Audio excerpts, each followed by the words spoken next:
a prime opportunity for other entrepreneurs to go and create these experiential first, design first properties that cater to those that do showcase a sense of place, that can find a unique way to show what is beautiful about that area, create something unique about it, bring a theme together, and then, build a brand around it and reap the profits.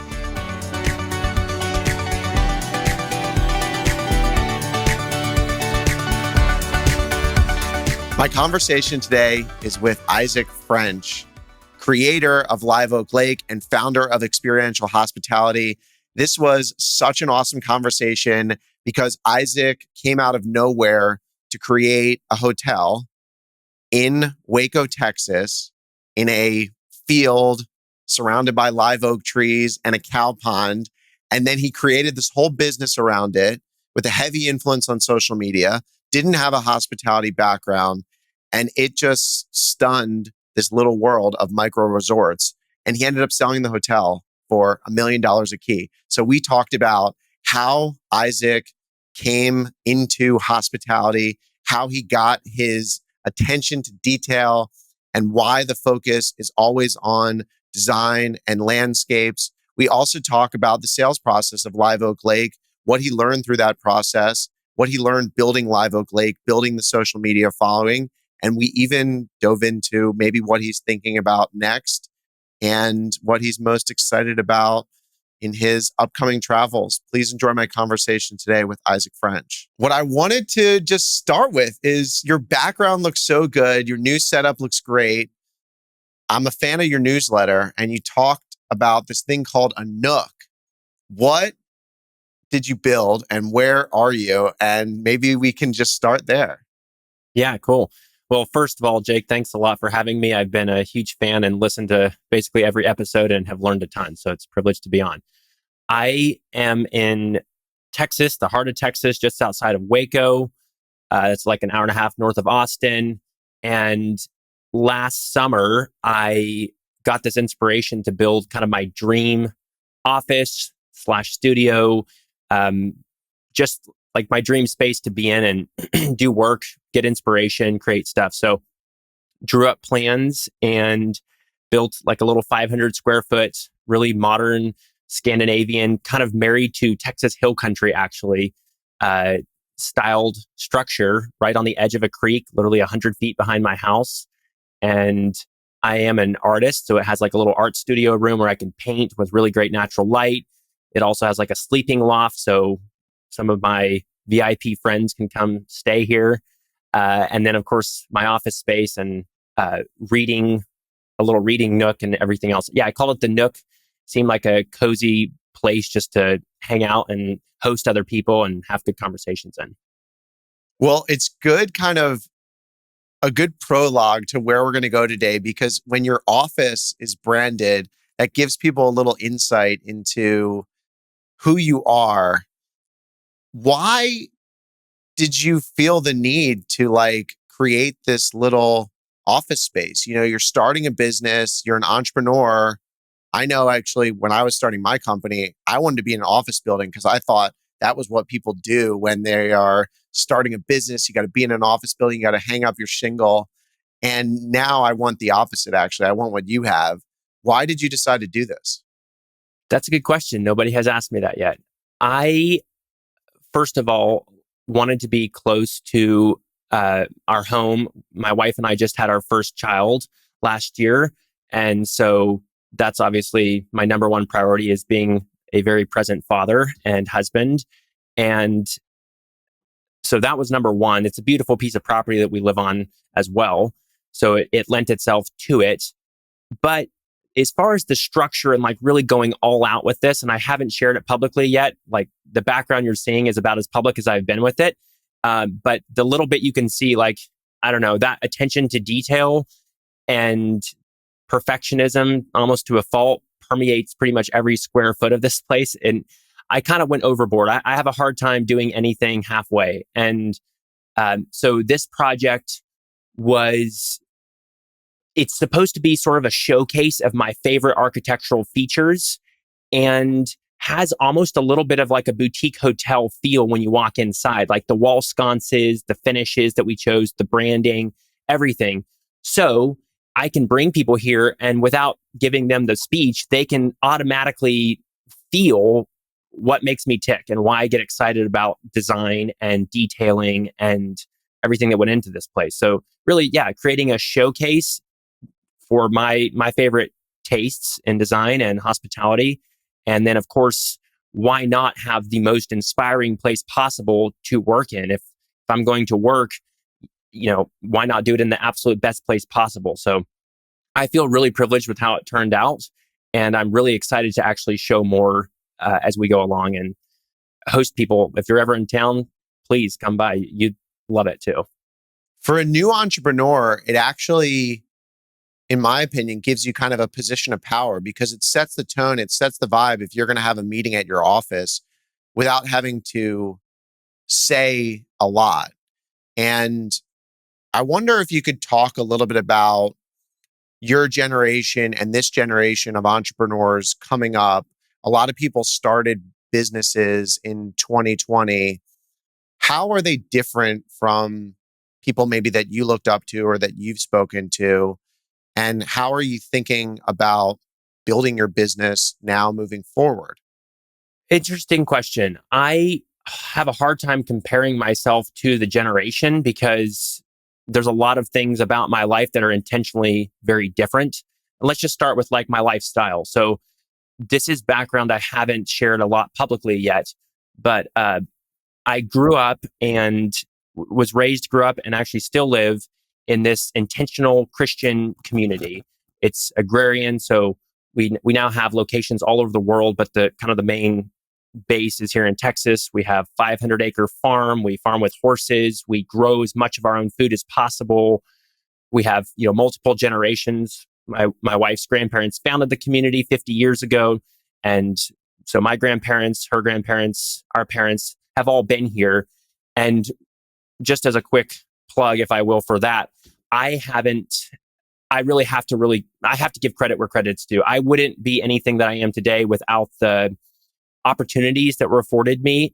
I was homeschooled by two incredible parents, given opportunities to work in family businesses and with friends and build character in ways that are in startling contrast to a lot of the rest of the culture. And that credit, none of it goes to me. So my lifestyle is actually quite a bit different from my generation. When you were setting out to build the space, how did you build it and where did you get inspiration from? So 2.5 years ago, we built Live Oak Lake. I had gotten inspiration for that project from a lot of architecture from the Pacific Northwest, which is where I spent 10 years of my childhood. It's kind of the Scandinavian minimalist vibe, and which was very rare here in Central Texas. I think the design played a huge part in the success of that project. People weren't used to it here. It actually went together very well with the local landscape. And since then, I've realized my own tastes in design have evolved, and there are new elements of textures and finishes that I have really taken a liking to. So this space was an opportunity to pull together my current, at least, palette of favorite finishes and design features. So we have, like I said, we're marrying this Scandinavian minimalist vibe, a lot of white oak, cabinetry, smooth natural finishes with things like brown Texas limestone, which is dry stacked, which you can't see in the background, but plays a prominent part in the exterior and the interior of this unit. And marrying together these seemingly disparate vibes that I think are really unique and go together well here. And the goal with all of it, especially on the exterior, was to blend into the natural landscape as much as possible, which is also a principle of landscape hotels, which is what I'm particularly passionate about.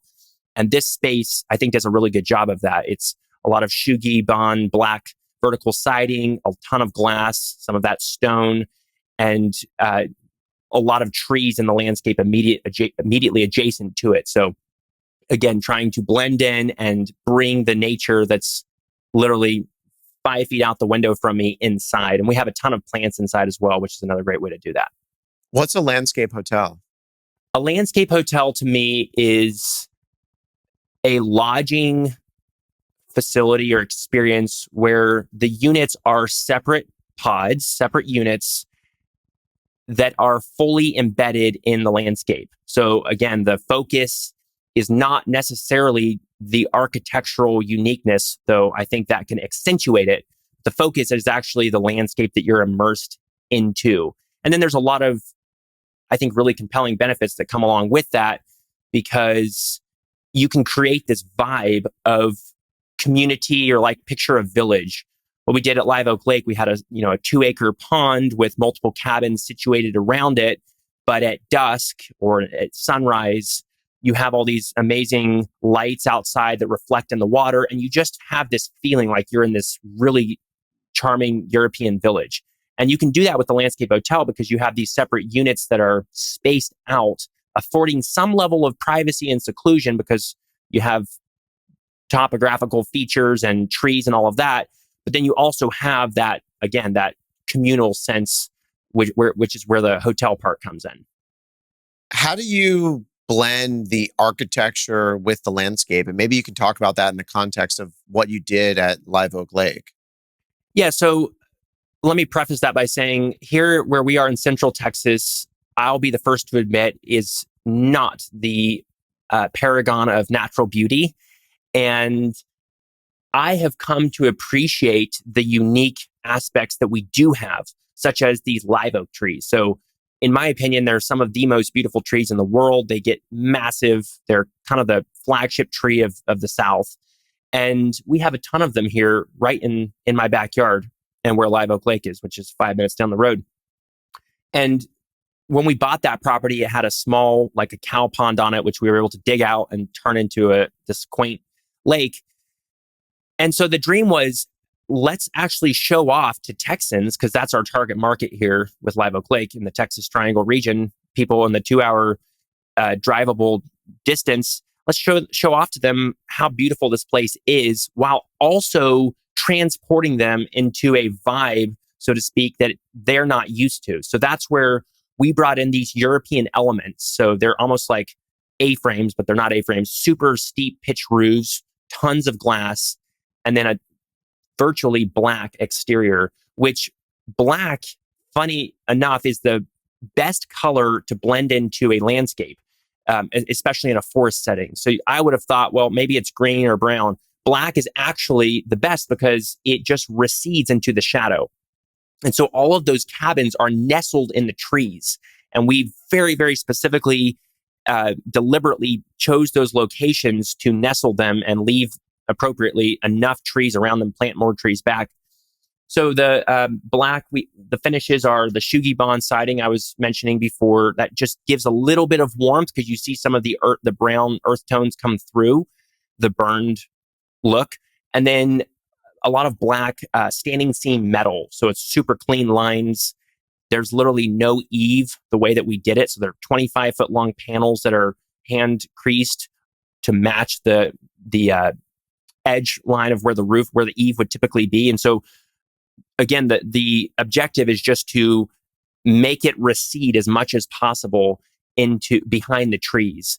And then from the inside, you're looking through all this glass. And so you feel completely immersed in the space. There's skylights, trees inside as well. So yeah, I think black exteriors and adding in elements of warmth like that Shugibon, or in this case with the Nook, we have that limestone dry stacked in like the entryway.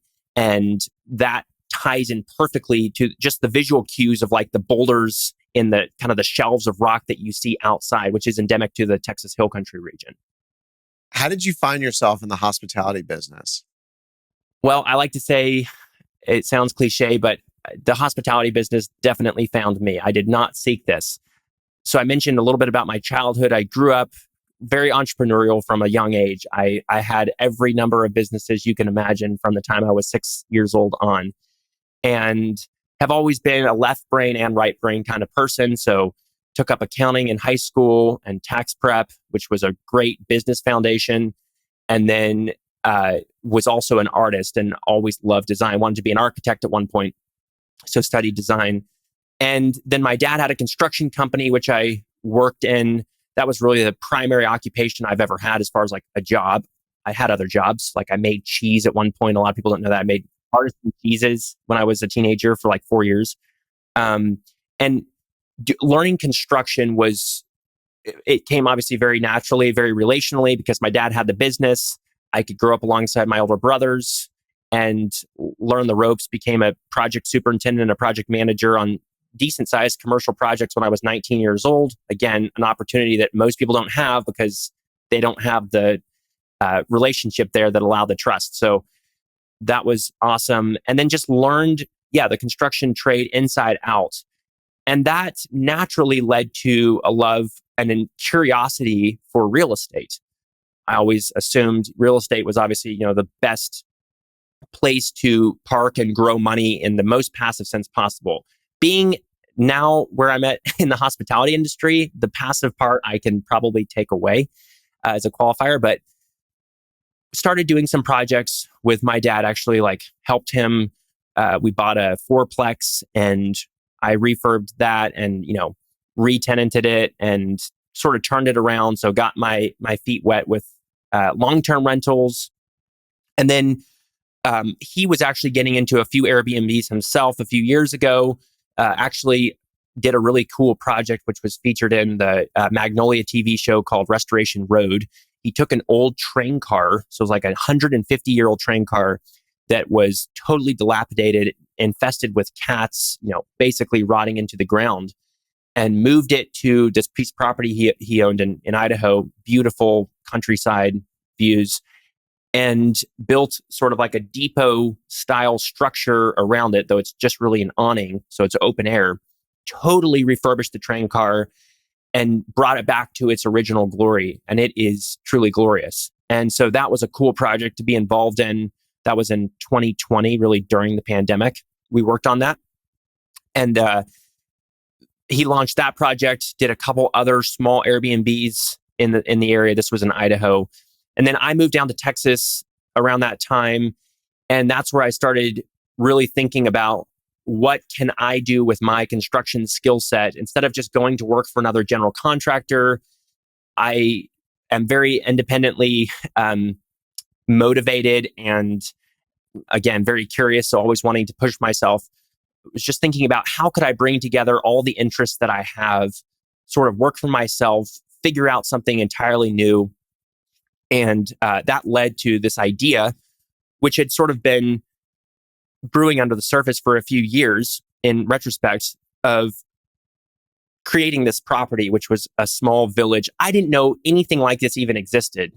It's becoming a huge trend now. And I know of a ton of other properties that even were existing at the time. So I was by no means original with it, but had this idea to create like 7 cabins, 5 to 10 cabins that were very uniquely designed, extremely high end, extreme attention to detail, cohesion throughout the whole property, immersive as possible, create a following around that and market it as this landscape hotel, though I didn't have the term at that point. And so, in a nutshell, the story with Live Oak Lake was early 2021, started looking for property, and one morning was scrolling through Zillow, and sure enough, 5 hours previously, this little plot of land had been listed for sale. Went and looked at it. It checked all the boxes. Most importantly, it just sort of viscerally connected with me immediately. Like when I walked on the property, I literally got goosebumps. I felt like this was the place. This was the context to sort of manifest that dream. So made an offer on it, was accepted 9.5 months later, and a ton of hard work and lessons learned, bootstrapped all of it brought in my dad and a couple brothers who lent me the money, the equity that I needed to qualify for a construction loan, also co-guaranteed the construction loan with me, and built this property out. So we opened the doors in January 2022, and I haven't looked back since then. It's been a whirlwind as far as the success that we've had with it. It just blew all of us away. But I've also fallen in love with the practice of hospitality, with hosting people, connecting with people, providing people with these experiences that they take away for their lifetime, these memories, these traditions that they've created around that property. And the doors have just flung open in front of me. And it's been a little overwhelming, honestly, how much opportunity there's been since then. But yeah, it's very multidisciplinary. As you know, you're bringing together the design element, the construction element. You've got to raise money, get financing. Then you've got the marketing element. You've got operations and automation and the systemization mindset. All of these pieces were so fun to bring together because though I had all these different experiences, I'd never done, besides construction, any of these particular things that I'm doing now with that property. So that property was the fertile soil for the seed that was inside of me to sprout and hopefully continue growing. But yeah, I've really fallen in love with hospitality. It's like the most fun thing I've ever done. I couldn't think of a better opportunity to invest my talents and grow new ones than hospitality, and specifically experiential hospitality. It's one of the few businesses that combine a true operating business with real estate, where the real estate is so impactful to the operating business. But in addition to that, the operator has to work so hard to create those moments, those memories, and those experiences. How much of this did you have figured out when you were looking on Zillow and trying to find this property? Like, how much of the plan was there and then you found the land to then, do that plan? Or how much of it came about once you found the land? So it's a funny story. There was a piece of property which is literally like 1,000 yards down the road from where Live Oak Lake is today. Same road, literally like a quarter or half a mile down the road, that a friend of mine owned, like a 15 acre property. And it was a totally different kind of property than Live Oak Lake. It had some trees, but the primary draw was it was on this bluff, like a 50-foot bluff next to a dry creek, which was interesting too. So I was like, the idea was happening before I knew about that property. But when I saw the property, I'm an opportunist. And I was like, what could we do with this? If I was ever to get my hands on this, I was thinking this to myself, what could you create? And somewhere in there, it started gelling like, short-term rentals, because those are going to be the most lucrative form of real estate and also the best suited to showcase something like this really cool natural feature. So I started slowly trying to convince this friend of mine to sell me that part of his property because he wasn't doing anything with it. And he was warming to the idea, and we had agreed sort of to a general timeline. And then it just was taking forever. And I was like, man, this is going to take probably 2 years for me to actually be able to do this. So in the meantime, that's when I was starting to look on Zillow and was like, what else is around here that would be maybe just totally different, but that I could start on tomorrow? Because I felt highly motivated. I had gotten married in October of 2020, had moved to Texas just months before that, was starting a new life, was looking for, obviously my next career opportunity. What am I going to do? Had considered going to work for other people, was considering a lot of different things. And this idea had just sort of slowly, the pieces of it had been coming into place for a long time, though I didn't realize it. And really, until I walked onto that piece of property that we ended up buying and turning into Live Oak Lake, I don't know. I don't think that was the moment where it all clicked. Like at that point, I was still coming. I went to tour that property sort of as a real estate opportunist. Like, what could we do with this place? In the back of my mind, thinking maybe it's these cabins or whatever. When I walked on that place, which, don't get me wrong, was a total jungle. Like, I had driven by that property. I mean, I grew up here probably 50 times, never thought a thing of it. Just looked like a bunch of greenbriers and trees, poison ivy. And when I walked on it and saw that little lake, saw the live oaks that were like these hidden gems within it, I don't know, it all came together. So it's you never can predict what's going to happen. You just have to be ready to jump on opportunities when they come up. Another person ended up buying that other place.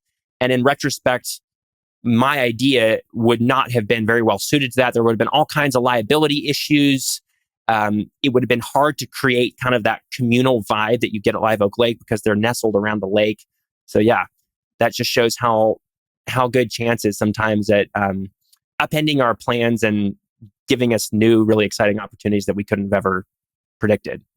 How do you think about the location, meaning like the location on a map and the beauty of the site? Because from a location standpoint, there's no real draw in Waco, right? I mean, there's maybe a little town, there's some restaurants, but I think people are staying there on the site. So as you go to look at other sites now that Live Oak Lake has been successful, how do you think about the location, meaning the town, the city, what's around it?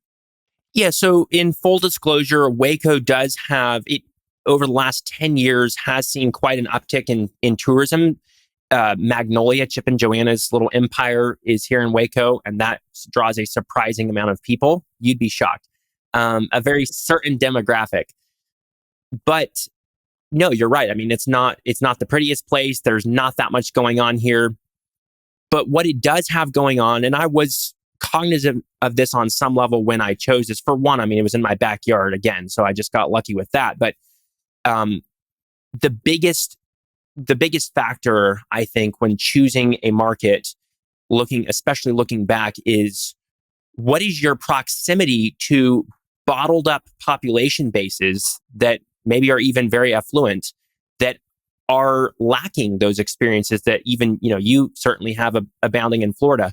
And Texas is just, I mean, it checks the boxes. We have 21 million people in a 3-hour radius of where I live, and there's a very high GDP in that area. There's a lot of money represented there, but the whole state is fairly hungry and lacking in beautiful places or fun things that are truly, like all season activities, stuff like that. So outdoor themed things especially. So being in Waco, we're literally right in the center. We're like the hub in the wheel of those cities.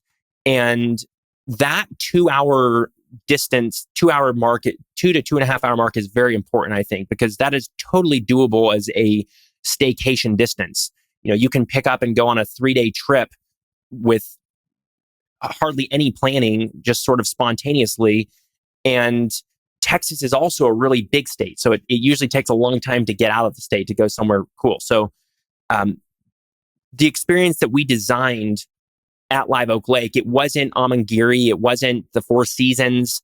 It's $500 average ADR a night, so it's definitely higher than just a Holiday Inn Express, but it's very affordable. So there's a lot of middle class families that are coming out. Middle class families and like romantic couples getaways are kind of the two main demographics.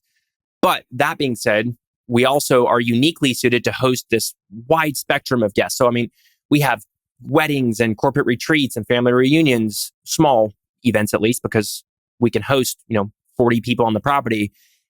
We have a lot of folks that come through, especially in the post-COVID era of work from anywhere, remote travel.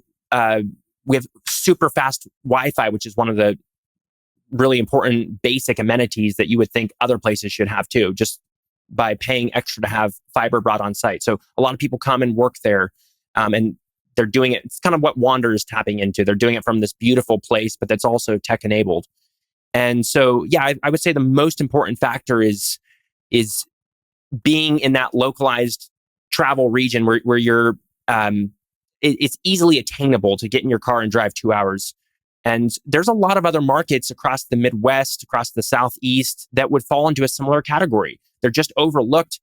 And I think that is a prime opportunity for other entrepreneurs to go and create these experiential first, design first properties that cater to those, that do showcase a sense of place, that can find a unique way to show what is beautiful about that area, create something unique about it, bring a theme together, and then, build a brand around it and reap the profits. We're going to talk about that. My experience in hospitality is very high touch, high service. How much do you need to engineer experiences, meaning like create activities for people, versus just create a beautiful place and let them do whatever they want, but on a very basic level? Like, did you find a need to, I got to have a yoga class every day, I got to have a painting class every day? Or do you just set a beautiful setting and people will figure out on their own what to do? I think there can definitely be a spectrum of how much involvement you as the host, you as the hotel need to have in that. And of course, opportunities to partner with other local vendors that can, lead some of these experiences and such. With Live Oak Lake, I think we have found a very high amount of success and a sweet spot there in being very low touch. So we give them the basic ingredients. And let me say this. I actually got this from the book Unreasonable Hospitality, which I just read, and is just an amazing book. Yeah, but I think Will says something in there to the effect of the whole idea, and he's talking about restaurants, but of course it applies here, is that you're trying to create an environment where service and accommodations are the ingredients in the recipe of human connection. So the whole idea is we want people to come and reconnect with themselves, reconnect with nature, spend time as families. We intentionally do not have TVs in any of the units. We have very fast Wi-Fi, so that's obviously, it does the job.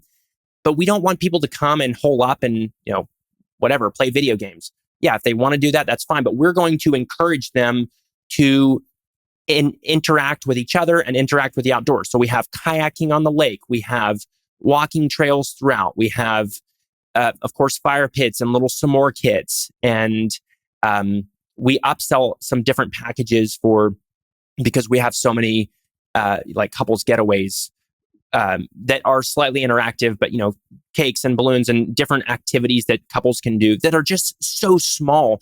You'd be surprised at how far a little can go when there's thought put into it in terms of experiences. Even like the welcoming experience for the guests. So yeah, we don't have, one of the reasons we're so profitable is we're so efficient. Like it is extremely low touch, highly automated. We can talk about that, but the welcome gift, they walk inside. I realized I just had this intuition early on that people love to see their name handwritten. So I kind of developed this little process and then trained the staff, and they handwrite a simple card to every guest that comes there. And people love that. When they walk inside, they see their name handwritten. It's next to a plate of fresh cookies that was literally baked that day by the bakery right down the street.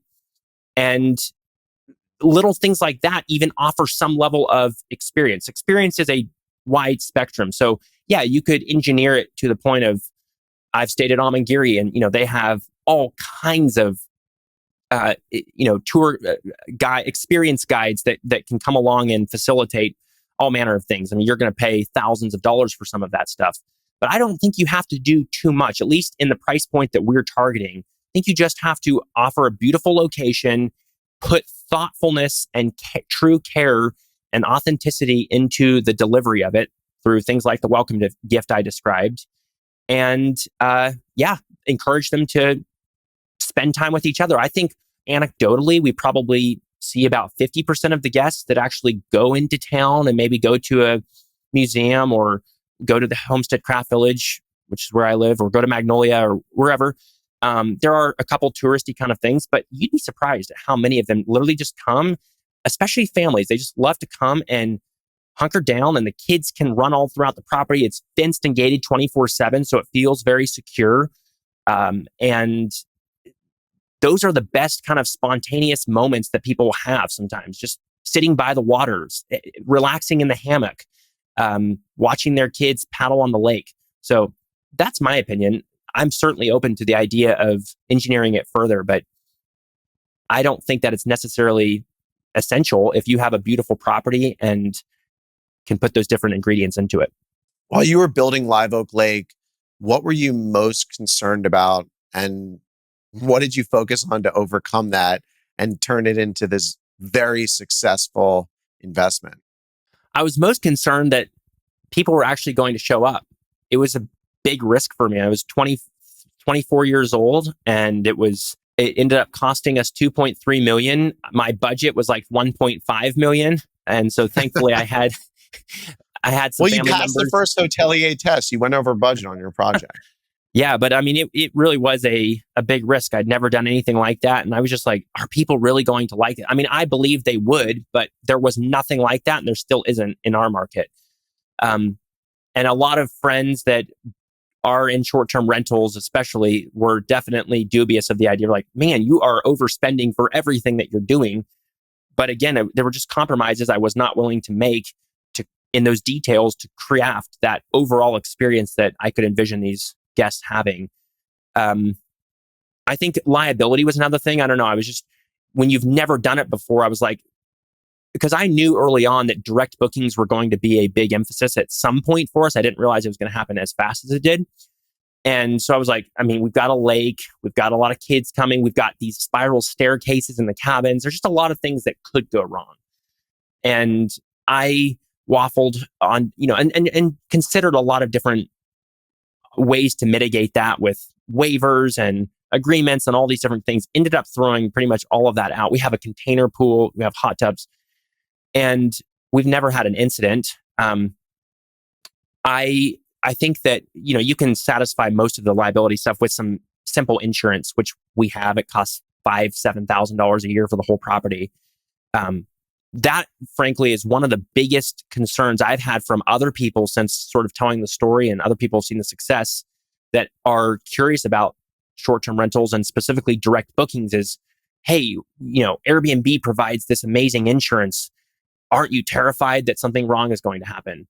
Or just guests damaging something? We actually have more control. We're the ones charging the guests. So if there's an issue, first of all, there's a security deposit, but we can also just literally charge their credit card if something goes wrong.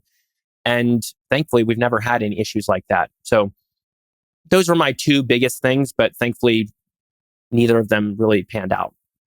Well, you keep talking about short-term rentals, but what you build and what you're doing is really not short-term rentals. And I think one of the ways it's not is how you got people to show up. How did you get people to drive to this little place, and how did they even find out about it? Yeah, that's a funny point too. That's an interesting point, and I've thought about it recently. The first thing you said, which was, is this what is the identity crisis I'm dealing with? Is this a short-term rental? Is this a hotel? Is this somewhere in between? Initially, I definitely thought of it as a short-term rental because that was my framework for approaching hospitality. I never even considered a hotel as a viable option.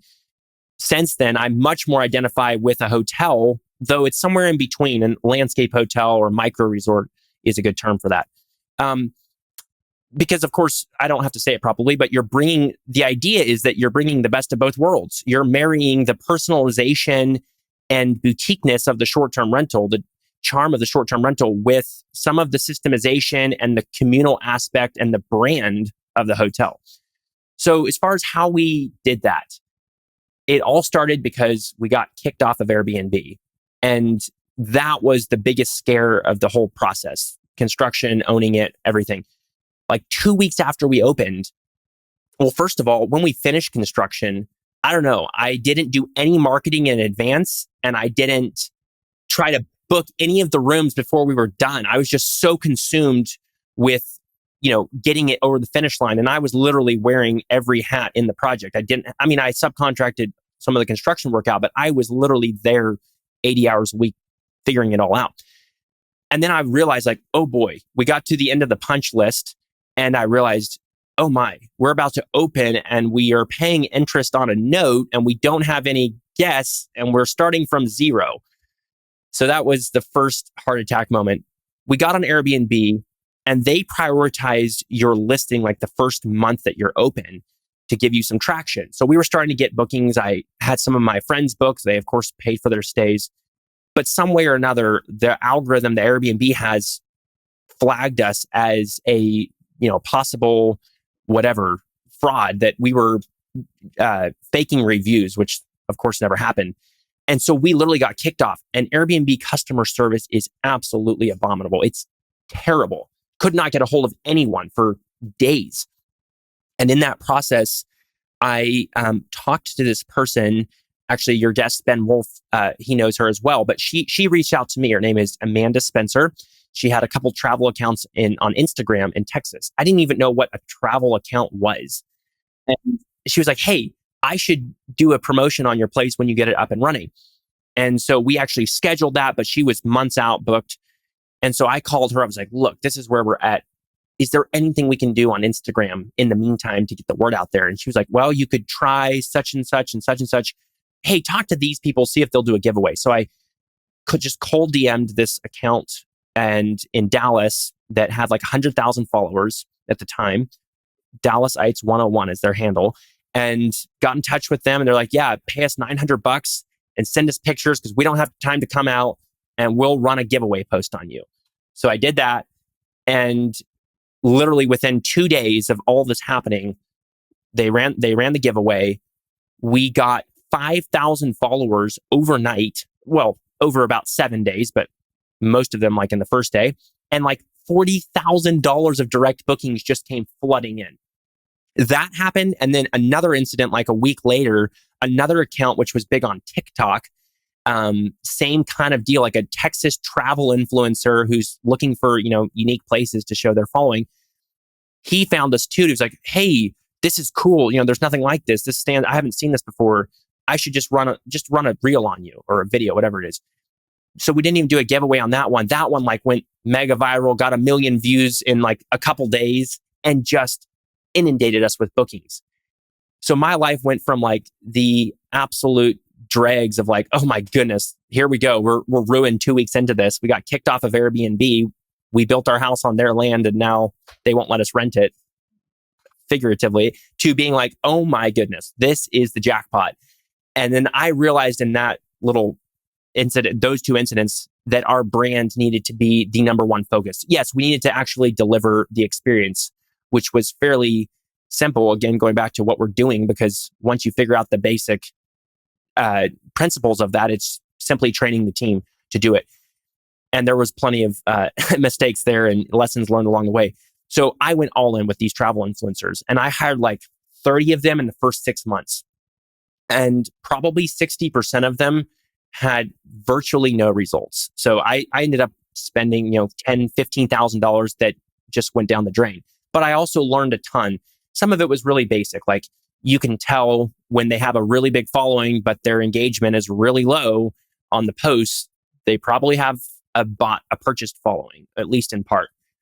And some of that had happened. And then also I learned as far as like which influencers you wanted, in what niche you wanted to work with, because somebody with 1 million followers that's a health and fitness guru is not necessarily who we're after, though they had this massive following. And I learned that the hard way a couple times.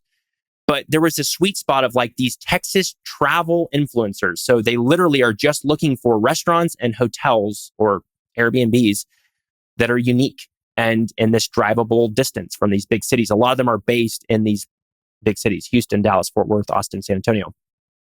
So went all in with that. And in 6 months, grew 50,000 followers from scratch. I mean, supercharged our bookings. It was also the perfect opportunity to do that because we obviously had a lot of occupancy starting out from scratch. So I could give away a lot of nights to these folks when they came and stayed there. And then even those that didn't deliver on the giveaways or getting bookings created content that we were able to use. So great learning experience. That endeavor of creating the brand was the most valuable thing I did.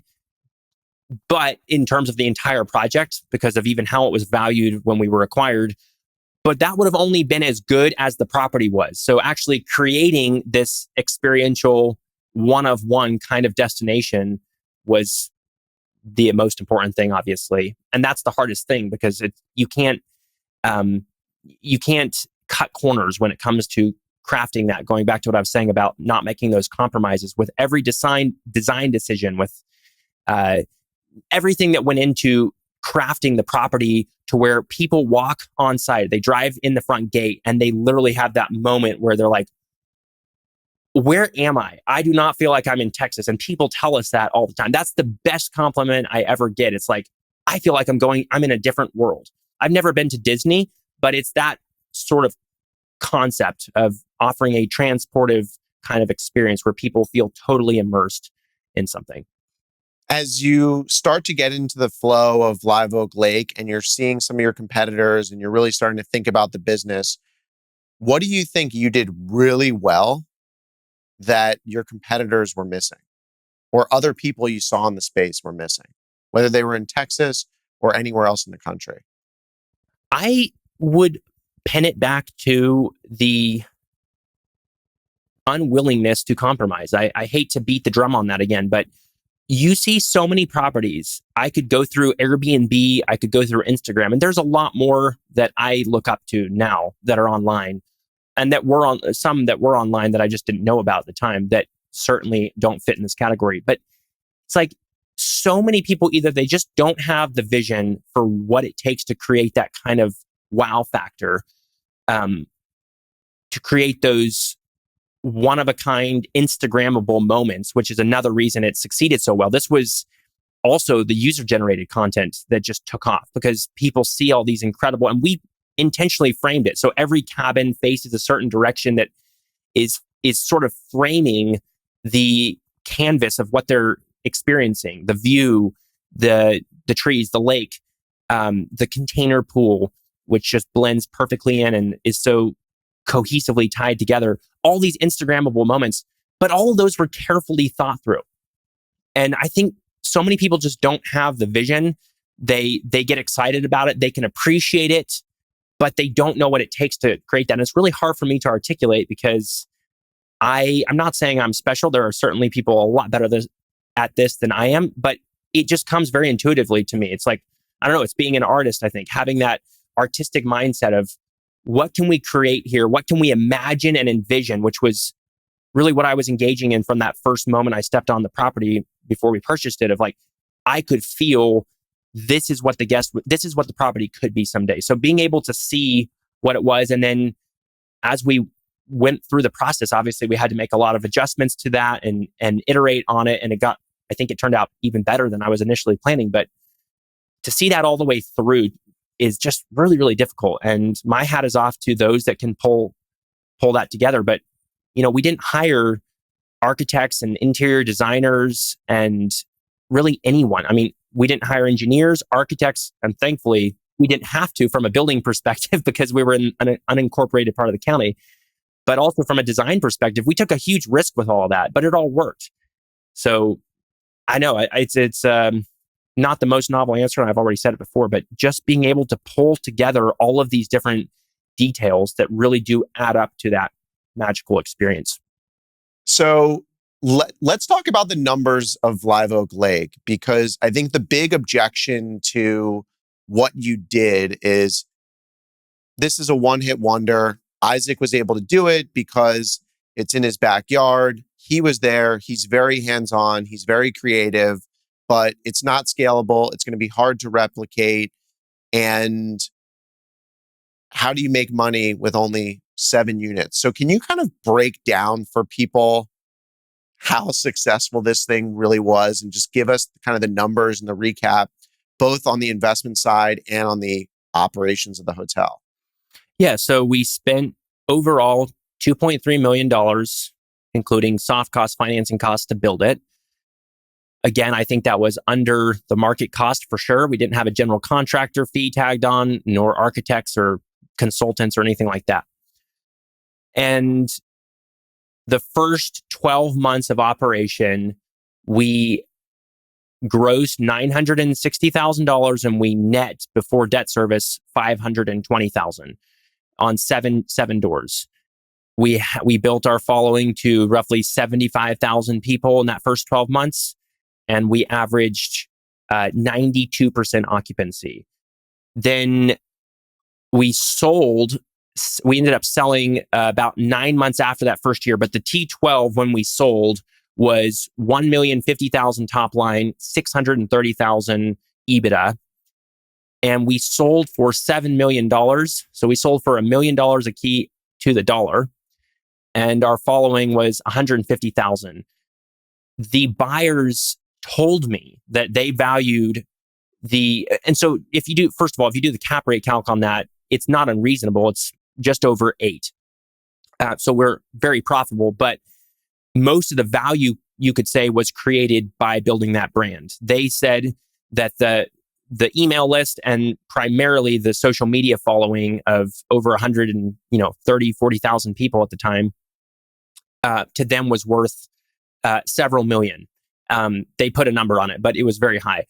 So yeah, the value creation in a super short amount of time, if you can pull all these pieces together and especially build a brand around it, is just off the charts.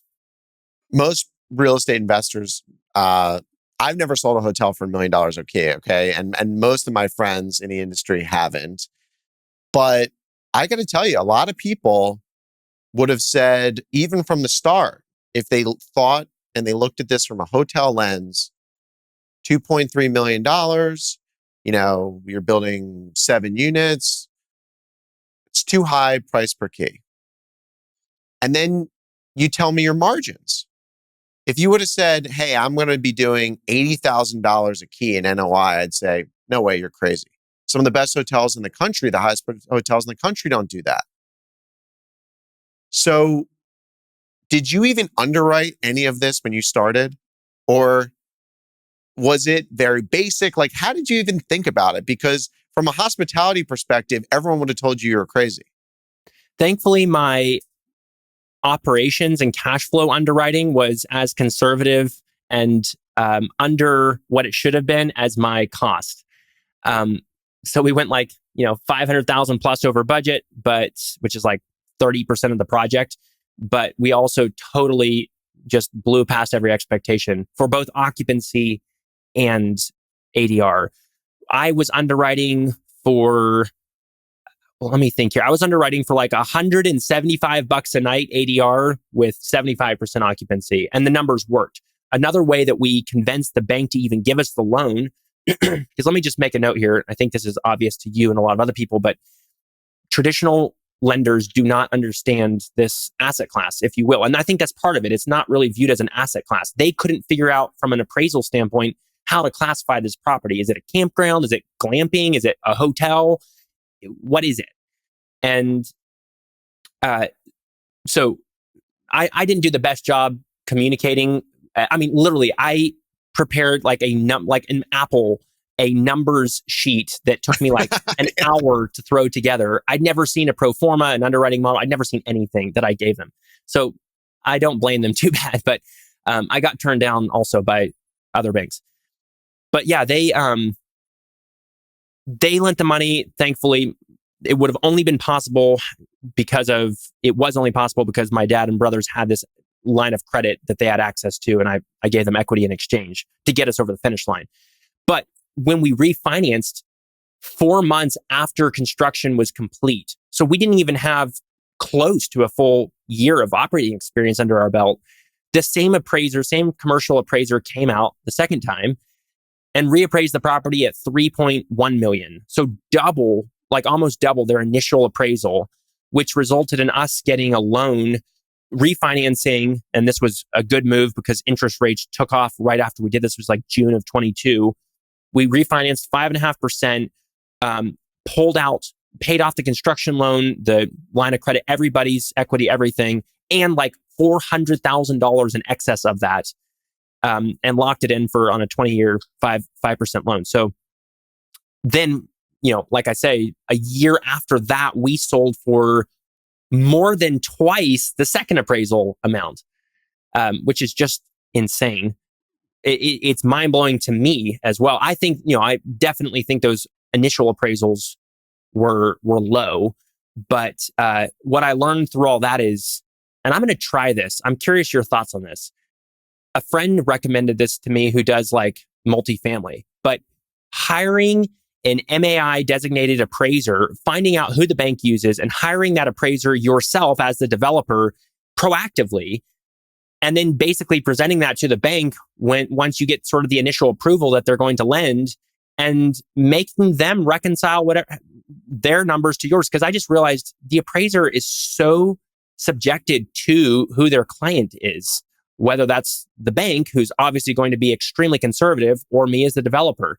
So yeah, you're going to maybe spend an extra, $5,000 to $20,000, at least on the kind of projects I'm talking about, to do that. It's not cheap to get an appraisal, but if it could result in an extra, $500,000 of equity that I don't have to give away to somebody else or financing, my goodness, that's worth it. Do you think that's feasible? Well, banks are always going to order their own appraisal. And a lot of the bigger banks, they don't even know what appraisal company is going to get it.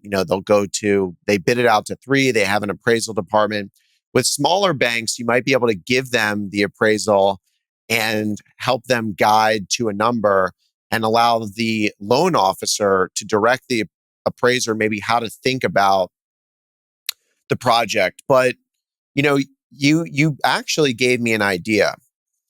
A mentor of mine, Dean Adler, who of Lupert Adler Partners, is incredible with numbers and an incredible real estate investor. And during the pandemic, we were talking, and he said, it's so hard to get a hotel financed, but if you have a furnished apartment, they're going to look at it on a basis of an apartment. Sure, it's furnished and they're going to adjust their rental rates accordingly, but they're going to look at it as an apartment. And maybe an option for you on your next project or others in your space is to not finance this as a hotel, but finance it as little vacation homes.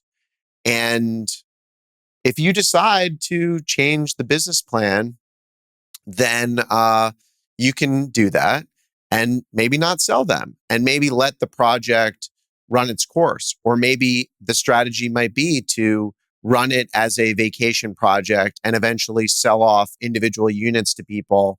So you're still kind of going with that theme. But that could be a strategy where you're financing it as a different asset class, because you're right. The asset class really doesn't exist, and it's being formed now, and there's not a lot of comps to it. I mean, your comp exists. You would show that to a lender. That's amazing for your track record. But I think another thing that is incredibly unique is the margins you're able to drive. So you're doing 60% margins. What's the secret to that? Two things: price optimization, revenue management. And that is a extremely in-depth, complex topic. And I'm certainly not the foremost expert on that, but I have learned a lot along the way. Basically, let me summarize it in my view by saying this. A lot of the big brands, like let's take Four Seasons, for example, they're maybe operating a 100-key hotel. That'd probably actually be on the lower end of what they have. And they're also a global brand. They have a certain expectation. People have a certain expectation of what they're getting, obviously, when they book that, what they're going to pay. And so they won't drop below what I would say are really, really outrageously high. Now, I think they're worth it, but prices, let's say that's $1,500. Maybe it's $1,000. I don't know. They won't drop below that because they're worried about a precedent, presumably. Like they don't want other people they don't want the entire market to erode underneath them because they were willing to do that.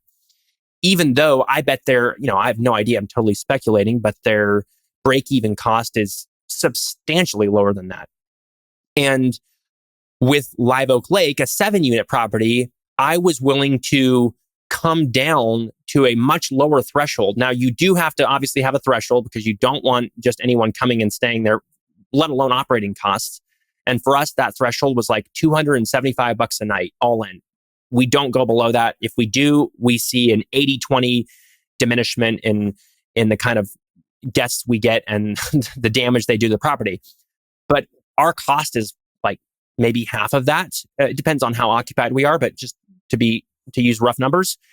And so we set that as the lowest benchmark. And then we go up to, we've booked nights for over $2,000 a night and peak weekends with, an event going on in our city, or like the upcoming total solar eclipse is a huge one. Like that one's going to go off the charts with how much everyone can get from that if you're in the path of totality. So you see this wide spectrum of prices. And in general, a weeknight is going to be, $400 and a weekend's going to be $600. So there's actually a pretty big differential between weekends and weeknights. But allowing that kind of dynamicism in the range allows us to have 95% occupancy. Now, we never want to hit 100%, obviously, because then it probably means we're undercharging. But we're really, really happy riding that 95%, overall averaging $515 a night. Obviously, the numbers, that's part of the contributing factor there. The other one is efficiency and systemization. So, I mean, this is becoming kind of old news because a lot of people are starting to utilize a lot of tools like this. And I assume maybe the hotel industry was doing this a long time before Airbnbs and short-term rentals. But we have a software stack. So of course we have a property management software, which aggregates all the listings. So we can be on Airbnb, VRBO, booking.com, all the OTAs. And then it also provides our booking engine. So we built a really beautiful website on top of their booking engine infrastructure with Stripe as the payment processor. And then we have tons of smart home technology. So we've got, of course, door locks, lighting, thermostats, noise monitors. Those are the main ones that are all tied in. So there's another software that sits in between called Operto, but basically you have all of these hardware components in the units that are talking directly with the property management software. So for instance, a guest books a stay, it automatically assigns them a unique door code. So there's obviously contactless check-in for us. There's no process that we're involved in there. Sends out an automated message. Messaging is obviously automated through the PMS, which I put a lot of care into detailing and personalizing those messages so they don't sound transactional. They seem very personal. And also just developing the right amount of communication, because you can go in either ditch there. A unique door code goes out to the hardware. The thermostat gets pre-programmed to adjust automatically to our range. The lighting, same thing. So we create this little bubble for the guest experience that is just unique to them, which saves us energy costs, because when we have a vacancy, or just even during the turnover, during the cleaning, the temperature will adjust accordingly. And we save 20-25% energy costs with that. We obviously save a ton, though, just in human resources, in not having to, have somebody, a full-time hotel staff that you would normally have, even with a smaller property. So essentially, I systemized it all the way down to a general manager / guest communications, which is about 10 hours a week, seriously, remotely done for $500 a week. And then a part-time maintenance guy who is like $1,000. He's like $1,000 a week, because there's a lot to keep up with a property like that. So we're like $1,500 in people costs, and then another per week, and then another, let's just call it, $800 if we're using week, which is a funny interval here, of software costs. So very, very, very minimal, but it does the job. The cleaners are, of course, piecework. We have a little laundry facility on site, which is appealing to them. They're all subcontractors, but they don't have to leave the property. We have commercial washing machine, dryer, extra storage, all of that. They can do it right there. We pay them $100 per clean. They're extremely happy, because that's above the going average around here for Airbnb cleaners. And that general manager / guest communications person does quality control checks over there every now and again. She also gets paid a piecework fee to set up the guest experiences, which are the romance package, the birthday experience, which are very high margin. We charge $200 for those. They cost us $100 after paying this person $50. It takes her 20 minutes to set it up. So there's just a ton of efficiency baked in. And that all is, I know it probably sounds funny, because like from a hotel perspective, it's just apples to oranges. It's like, where do you even start to draw comparisons? But, and so that the downside to all of that is, with my current model, if you were to scale a portfolio of properties like that, then you would start to have some overhead infrastructure that comes into place.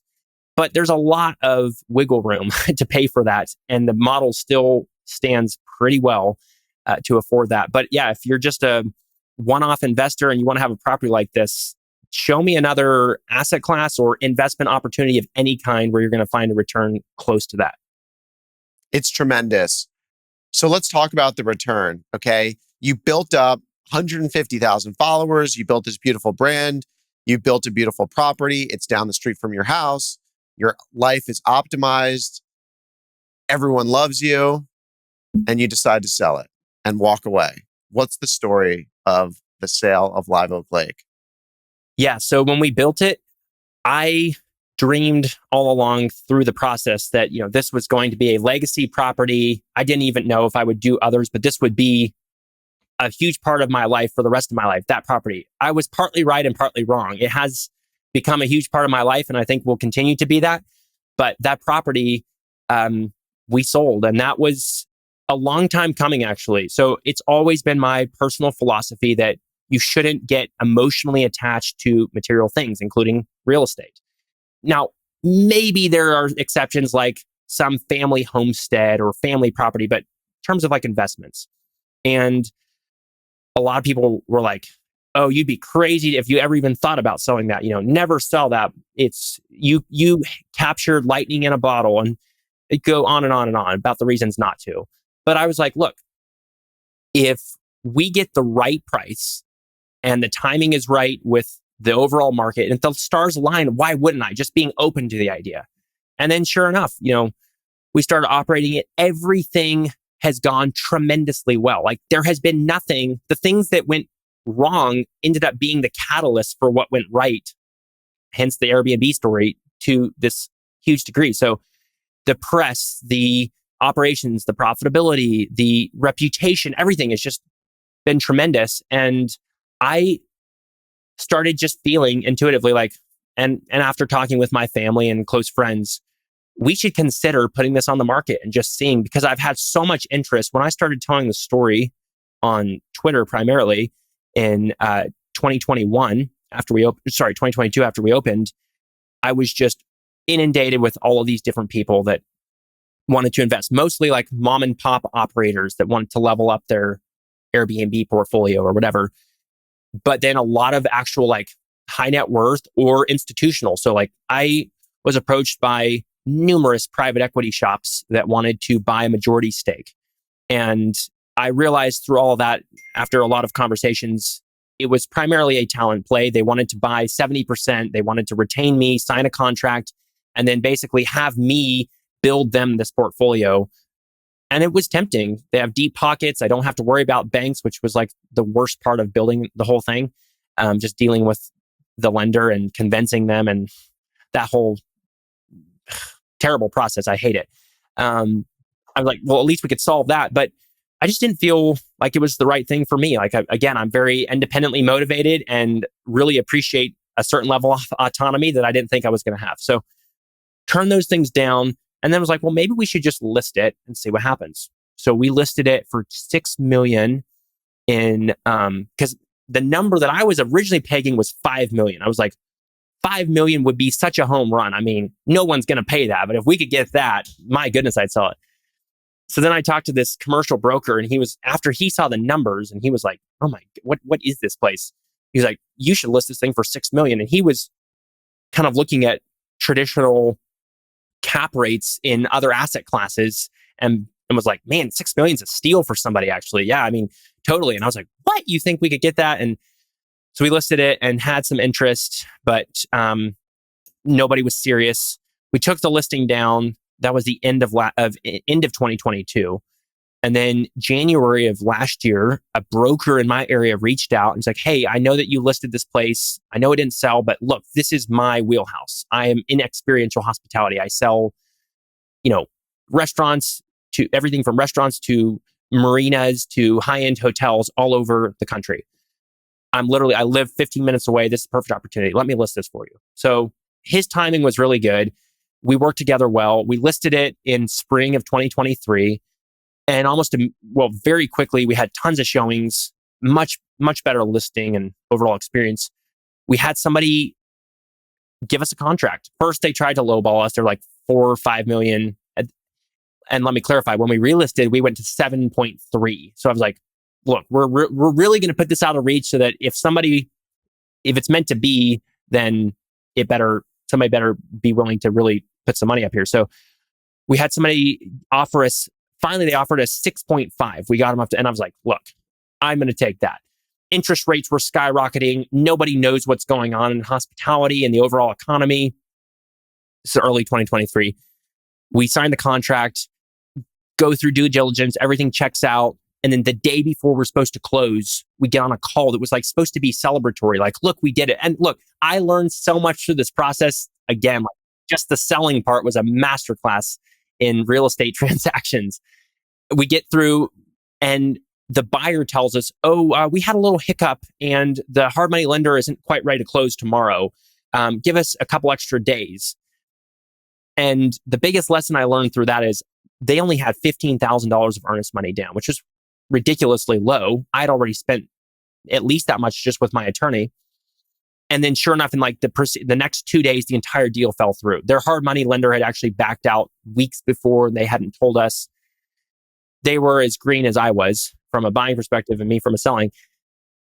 And so, yeah, the listing expired with the agent. And then like 4 days later, we get an LOI from this other group for $7 million, $500,000 higher than the first offer. They originally wanted us to sell or carry a portion of it. And so we got in some talks with them and felt like we could work together and struck a deal, $7 million with a partial, like a $1 million seller carry note through the end of the year. This guy had access to a lot of high net worth capital and an institutional background, so very well connected.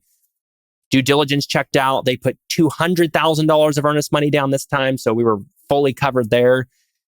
And then the closing comes and the closing goes, and they can't close. They had an investor back out. They had another investor back out. It's like, oh my goodness. Well, at least we have 200,000. So we ended up signing like an extension, and then the next deadline came and went, and I was like, this is ridiculous. All right, one more time, we're giving you one extra week. And they got their act together, and the last final day possible, they finally were able to close. And so by that point, I was like exhausted from the process, was super relieved. Think we both did well with it. The property is operating as efficiently and profitably as it ever has. So I'm happy for them. And I feel really relieved. It's honestly, a weight off my shoulders. Like, I love the property. It will always be my baby. It's how I fell in love with hospitality. I think it's a great resume builder for me with whatever's next. But it was the right time, the right place, and I have no regrets with it. So yeah, it was a big decision. That was a long story that you didn't ask for, but I learned a ton through the process. I love the story. What are you going to do differently now? Now that you've had this experience, you've built it, you've created something, you've sold it. You're not just sitting around doing nothing. What are you thinking about, and what's different about that strategy and approach now? I'm definitely not sitting around doing nothing. I've been connecting with tons of folks and helping out with everything from coaching to a masterclass and now a community similar to yours. A lot of other folks in the space that are building properties like these. And so that, for one, has been super eye-opening to see the options that are out there, really. And there's nothing like really feeling pushed by peers that are operating at the same level or higher than you are. So that's actually one of the selfish reasons I actually built the community, because I wanted to have that personally. There are a lot of people building cool properties right now. And part of me, like at the current moment, is almost starting to feel tempted to have some sort of FOMO, like, I've got to get back in the game immediately. I'm hoping to do a 1031 exchange on that. So defer a ton of taxes through that. So I do have some deadlines to hit and locating the next deal. As far as approach, I think the single biggest opportunity I missed, and I don't regret it, was learning, but is telling the story as I went through the building process. So yeah, now I already have built up a small following in the space around this, but it is storytelling gold to craft a property like that, from the concept to the design to the construction to hosting, every aspect of it. So as important as the story is to make it to the guest experience, because story is, we didn't talk about this a lot, but crafting a narrative for people and sort of selling them the story about themselves when they come and visit, which is like marketing 101. As important as that is to the overall guest experience, it's equally important to the development process and getting more attention in the space from more investors and snowballing that aspect and jumpstarting the bookings and the overall hype around the property. So I look forward to telling that story as we go, documenting it through video. I'm considering YouTube. I mean, it's such a visual undertaking. You're crafting these high-end, beautiful, unique, nature immersive hospitality experiences. I mean, it's like the perfect thing to video. But YouTube is, speaking of a channel, is really hard. And I haven't committed to that specifically. It's like a treadmill. You have to keep producing and you got to invest heavily in that if you're going to take it seriously and grow. But at least through short form content, and I think that's the biggest opportunity and the lowest hanging fruit, because I have a friend, Devin Lowrop. Do you know who Devin Lowrop is? So he built a shipping container, look this up, called the Pacific Bin, BIN, a shipping container home in the woods of Washington State. It's 5 shipping containers that he designed. He's an engineer by trade and did the entire thing himself and documented it through iPhone videos that he spliced together, did a bunch of like time lapses and before and afters, which are super engaging, documented it on Instagram and grew a following of 800,000 people in 1 year with like 140 videos in this process. When he opened the doors last year, when he was done with the project, he booked out a year in like 2 weeks or something like crazy like that. Now he's doing the second cool stay on his property. Same thing. Now he's going all in with YouTube. So that's just a brilliant content play. He's building up this massive following, which also can be valuable from an investor's point of view if he's going to go raise money and actually really scale that idea. But he's also baking in this huge amount of guest demand in advance while he's doing it. And literally he did it with he says this, a $25 tripod from Amazon and his iPhone. That's it. So telling the story is the biggest opportunity as you go. So I have kids. There's a show on Disney Plus about, I think he was like a film producer or something, and his family, they moved to California to revitalize a farm that just was dead. And I'll find it and send it to you. We'll put it in the show notes. But they filmed this beautiful recreation and rebuilding of the farm. And the storytelling is amazing. I actually think stuff like this is probably more impactful on YouTube, although you can find it on Disney Plus and it looks beautiful in an hour. But I think it's more immersive being on YouTube. What are you, about by the way, size? Yeah. Are you talking about, is it called The Biggest Little Farm? Yes. Yeah, that's amazing. I think that's what it's called. It's amazing. So and he was a filmmaker by trade. So it was like perfect for him. Came in, but it was like, this is the lifestyle we're seeking. So I may as well document it as I go. But nothing about it was recreated or like superficial. It was their process of transforming it from what it was, which was, completely destroyed by commodity agriculture that had happened before them, to what it became. And that's a phenomenon. Literally, my dad and my brother just went there like a couple weeks ago for like a workshop. Really? Because they're into regenerative agriculture. That's awesome. Perfect example. So the best hospitality experiences I've had are transportive and they create a fantasy. It's like your imaginary life that you get to experience for this little amount of time. And they can live life through you because everyone wants to be doing something magical. And building experiences always look magical. But when the thing is completed, the best hotels I've been to feel like a fantasy in every way, from the design, the landscape, how you're made to feel, the smell, the sound, all the sensory moments. What would you do differently from the size standpoint? Like, is it bigger? Is it smaller? What would you do differently from experiences and amenities? Like, are you going to have a working farm, maybe, given your background? Should I give away all my secret plans? Well, we didn't talk. So if I just like gave away your you're good. You're good. So no, I haven't said much about what the next thing is as far as the specifics of it. We've talked about approach and different things there, but I think that what's called agritourism, which is, speaking of the biggest little farm, perfect example. I think that's a really compelling opportunity right now. And yes, given my background and my lifestyle, that is the lowest hanging fruit personally for me. There's nothing like that around here. There's a place, you may know this, in South Africa called Babylon Storen. Have you ever heard of that, Jake? You got to check this place out. It's insane. It's a funny name. Babylon Storen, one word.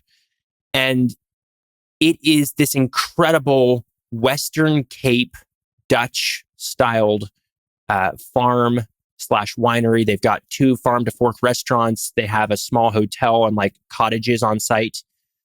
But it's this immersive experience for people.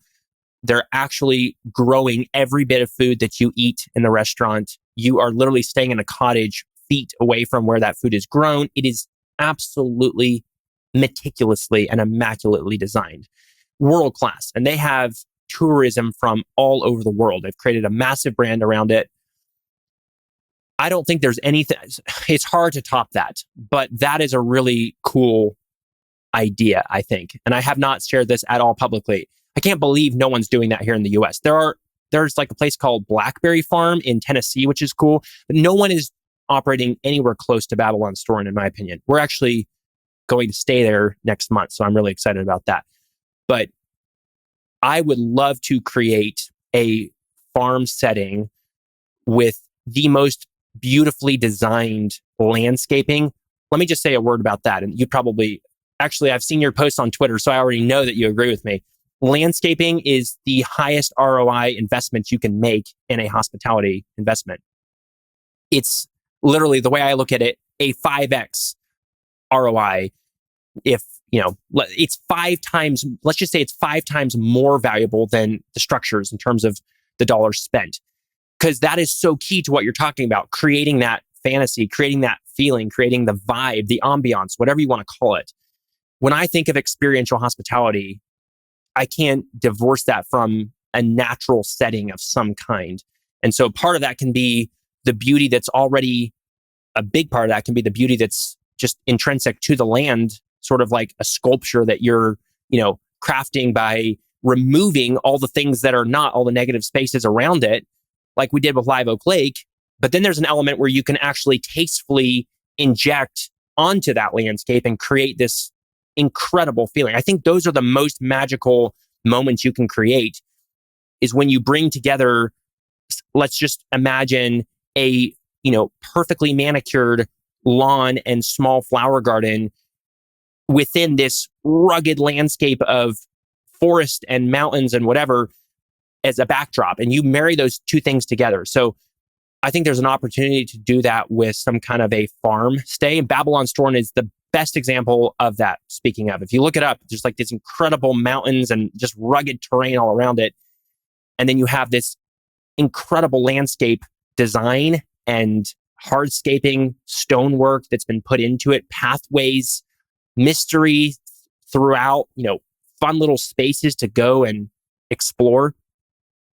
And so bringing that level of design to a farm setting and then embedding lodging units and say a restaurant within that would be a pretty cool dream. But now I've literally given away, it's my secret. So nobody go build that. It's incredibly hard to execute. So giving it, it's kind of funny because I don't know, we're on the same wavelength. Literally, I was just thinking that. And then, I don't know.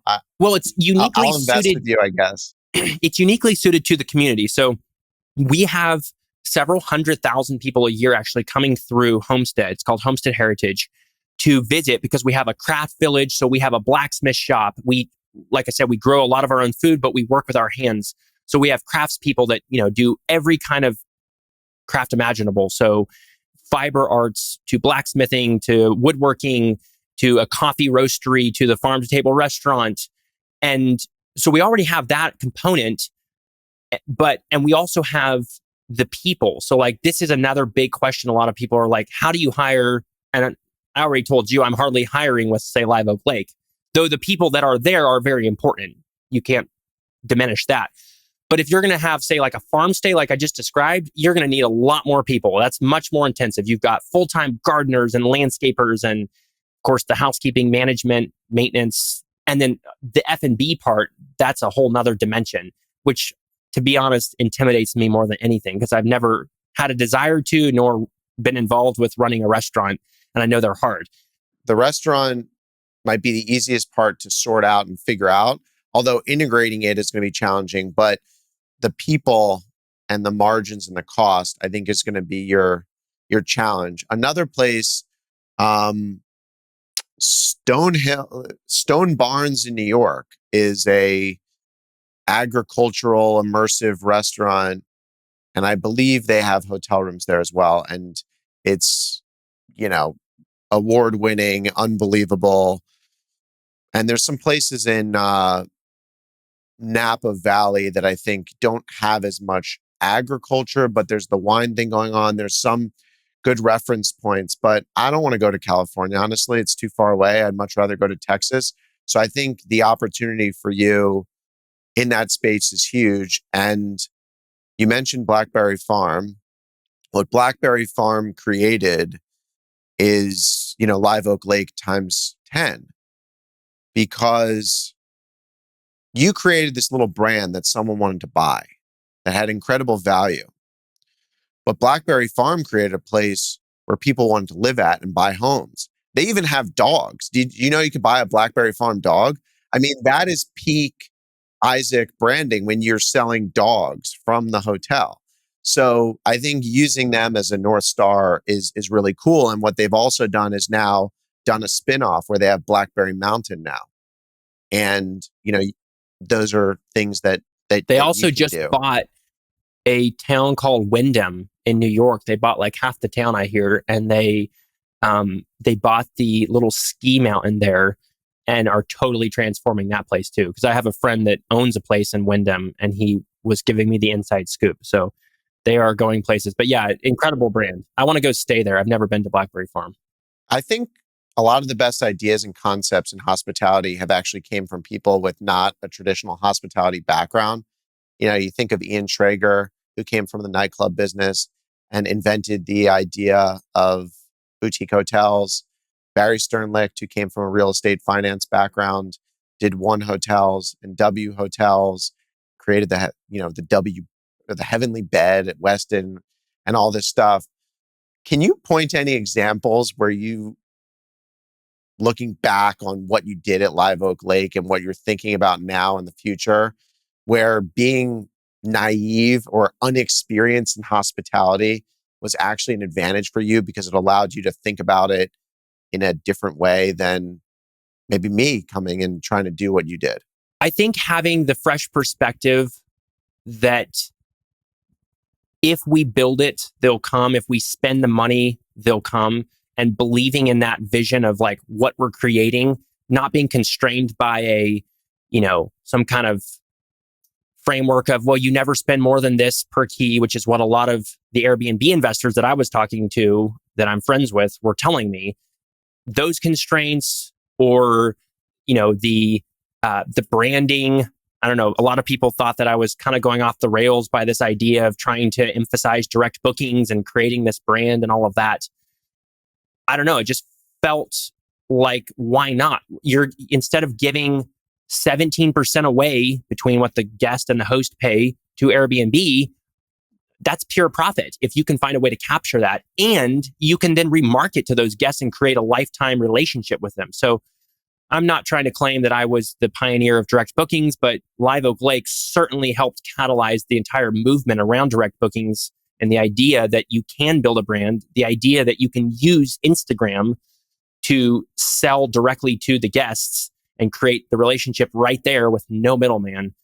And having no prior history with hosting as on Airbnb or being in hospitality definitely didn't hurt me when it came to thinking that through and being open to experimenting, even with the marketing approach in general. I think if I had to define it with one word from start to finish, I would just say it's been a lot of experimentation. I have tried all kinds of different things, bringing in YouTubers that aren't necessarily in the travel industry. I mentioned how important it is to find these local travel bloggers for Instagram, but then I brought in people like Shelby Church. She has a 1.5 plus million followers on YouTube, and she's like more of a general influencer and, lifestyle. She came in and did a video that has been viewed 1.5 million times. It's a 15-minute video. That certainly impacted us. Cody Sanchez, another sort of like business personality that sort of came in and did a behind the scenes interview. That video has over 1 million views. So again, being unafraid to knock on these doors, whether it's a YouTuber or the Instagram thing or the email list. And I feel like there's still a lot more to learn there and utilize with emails. I think that that's even one step better than Instagram because you own the audience and you can never be deplatformed, even from Instagram, nor do you see any dilution as you grow, or at least it's very marginal. Like with Instagram, we saw certain engagement rates around, 20, 30,000. I would say that was kind of the peak area of percentage engagement. The ratio of people that were following us, the ratio that we're engaging of those that we're following, I should say. As you grow, that gets diluted. And so now at 150,000 plus, maybe we only see 2 or 3x the same engagement, but we have, 10x the following, whatever. Those are just things that happen with social media. It's not something to complain about. It's still way better than Instagram, but now we're pushing emails. So there's just so many aspects of marketing in general, and you have to be willing to experiment, be open-minded, try things. If they don't work, no problem. You learn from that. And that has served me very, very well. And I am really grateful that I didn't have the inhibitions that would have naturally come from sort of being steeped in the industry. Isaac, I asked all the guests on the podcast the same closing question, and that's, what's your favorite hotel? And I'm going to come back and ask you in 3 years what that is, because that's going to change, I'm sure. That is going to change because I have traveled not nearly as much as I wish. That's about to change very quickly. But so far, by 1,000 miles, my favorite experience has been Amangiri. I invested heavily just to stay one night there. It cost over $6,000 last spring. We were driving on a road trip back from visiting family in Idaho back through Utah. I have never, going back to our conversation there about creating that element of like fantasy, I've never experienced anything like that. The whole place, I had done my research before I went there, and the whole place literally over-delivered and blew away my expectations in a way that's impossible to quantify. We also went at like the peak time of year. It was, I think, April. The weather was gorgeous. The sunsets were amazing. We just stayed one night. The food was like the best food I've ever had.